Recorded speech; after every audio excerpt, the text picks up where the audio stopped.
بسم اللہ الرحمن الرحیم الحمد للہ والصلاة والسلام علی اہلہا اما بعد۔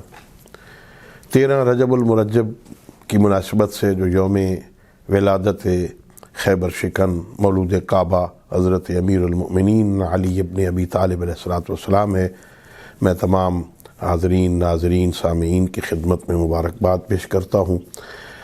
حضرت امیر المؤمنین وہ فرزانہ اور یگانہ روزگار ہستی ہیں جن کی زندگی فضائل و کمالات سے بھری ہوئی ہے۔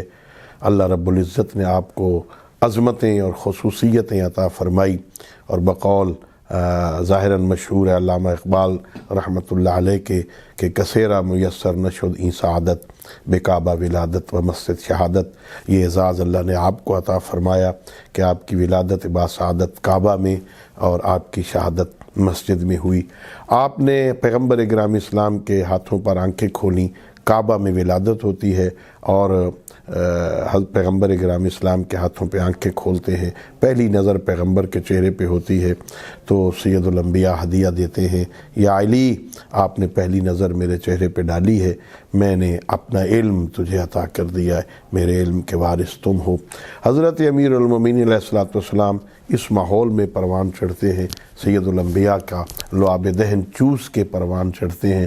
آپ نے اپنا لعاب دہن چسایا، اور یہ اعزاز بھی پیغمبر گرامی اسلام کی طرف سے مولا علی کے مقدر میں آتا ہے۔ ولادت کعبہ میں پیغمبر کے ہاں پروان چڑھ رہے ہیں، پیغمبر پرورش دے رہے ہیں، اور اس انداز میں کہ علمنی رسول اللہ الف باب من العلم فینفتح لی من کل باب الف الف باب فینفتح لی الف الف باب۔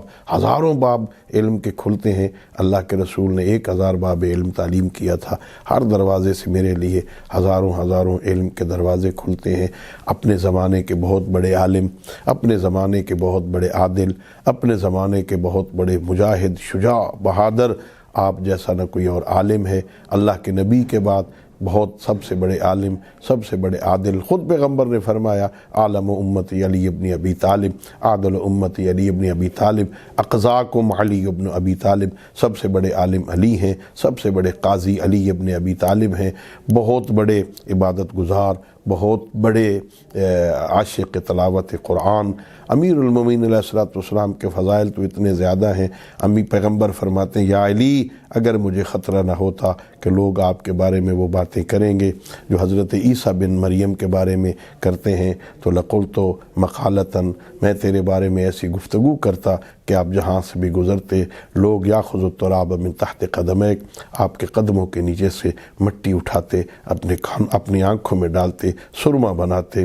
فرمایا من سرہ ان یحیی حیاتی و یموت مماتی، جو بندہ مجھ محمد عربی کی طرح زندگی گزارنا چاہتا ہے اور میری طرح اس دنیا سے جانا چاہتا ہے، فلیعلی علی من بعدی، اسے چاہیے میرے بعد علی حیدر کرار کی ولایت کا اقرار کرے۔